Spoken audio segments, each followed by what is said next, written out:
ваш архетип человека, который жил своим прошлым, в прошлой жизни, да, у вас жизнь разделилась на до и после.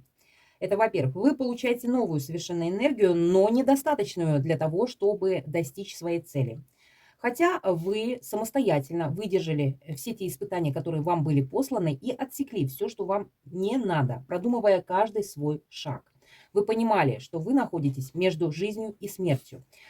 Некоторые буквально могли пережить клиническую смерть, либо впасть в летаргический сон, либо у вас состояние было, вы постоянно хотели спать.